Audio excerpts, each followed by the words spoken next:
This candle feels absolutely amazing on your skin. It is really gonna up your massages. Today we're gonna learn how to make a massage oil candle, and you heard me right, it is a candle that is going to be used for massages. It is absolutely amazing. I am in love with them, and with Valentine's Day fast approaching, if you haven't made one, I strongly recommend you do. Let's go ahead, let's dive into all the ingredients, why we use them, everything like that. So the first ingredient that we're gonna use is soy wax. Soy wax is skin safe. It's gonna provide a stability and structure to this candle, right? I need this candle to be solid in candle form, but then when we heat it up, we're gonna use it as a massage candle. We are gonna use this with some soy wax. We don't wanna use too much because soy wax on your skin can make it feel kind of draggy and not give you a good massage. So we're actually looking for the balance of soy wax to keep it hard enough, but also to give you the proper glide and slide when you're using a massage candle. The next ingredient that we're gonna use is cocoa butter. So cocoa butter is a very hard, brittle butter. It's gonna add to the hardness of the candle. So it's gonna help the candle keep its structure, but it's also good for putting on your skin. Now, the interesting thing about cocoa butter is cocoa butter melts right around room temperature. Nope, right around skin temperature. So if you hold cocoa butter in your hand, you'll notice it'll start to melt.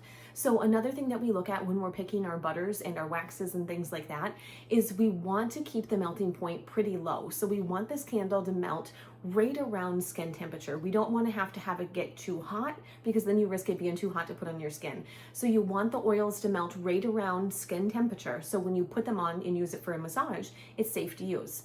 Now, you could swap this out for like mango butter. That's a little bit softer than cocoa butter, but you would be able to substitute that if you didn't have cocoa butter. The next ingredient that we use is shea butter. So shea butter adds a nice glide to our massage oil candle, and it also adds a creaminess. So remember, even though this is a candle, we also need to use it for a massage. So we want to pick ingredients that are going to be good for both. So this helps a little bit with the structure, but more importantly, it has a nice creamy texture and it helps with the glide when you're getting the massage. The cool thing about shea butter is it has even a lower melting point than cocoa butter. So if you grab shea butter, you hold it in your hand, it starts melting on you. Also, if you press it down or smush it in your hands, you'll see what I'm talking about when I talk about that creamy feeling. And if you rub it into your skin, you're gonna notice the glide right away. It really adds something to the massage oil part of this candle. Also helps keep it in solid form.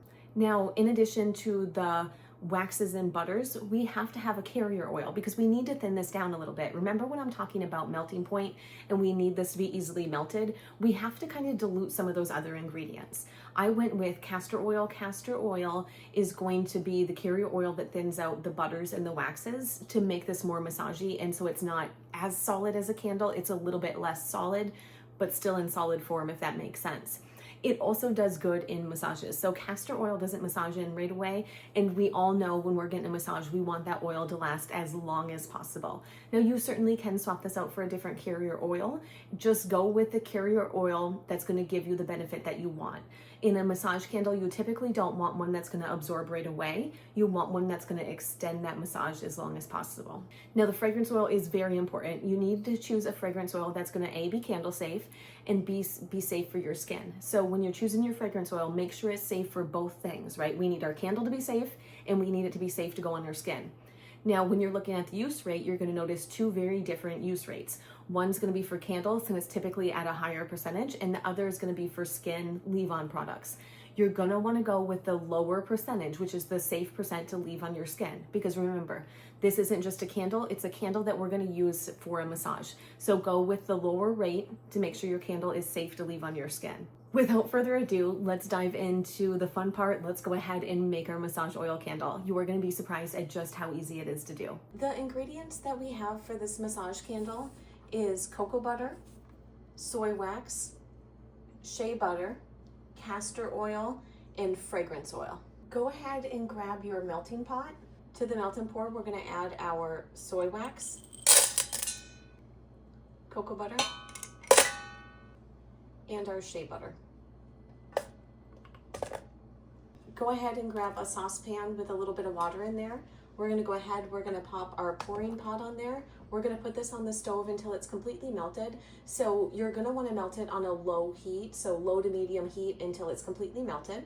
Before I put the wick into this candle, what I'm gonna do, I have a spray bottle with some rubbing alcohol. We want to make sure that our container is completely clean and that it is all the way dry. So just come in with a paper towel.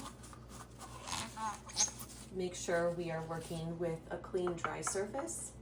Now there's more than one way to attach the candle wick. My personal preference is to use a hot glue gun.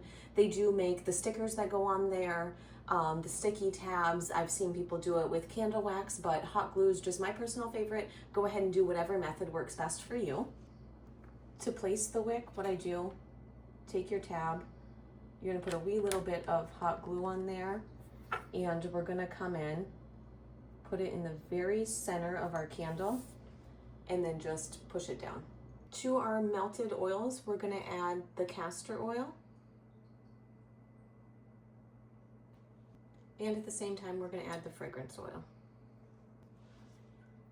Go ahead, we're gonna give this a really good mix. Typically what I like to do when I'm mixing for a candle, I always mix it really well. So I like to take a couple of minutes, come through, make sure that everything really binds together and we get a really good mix. This is also a great time when you're mixing it that you kind of allow it to cool down a little bit so it's not so warm when you pour it. Now that we have everything mixed in, we're gonna go ahead and slowly pour your massage oil candle into your jar.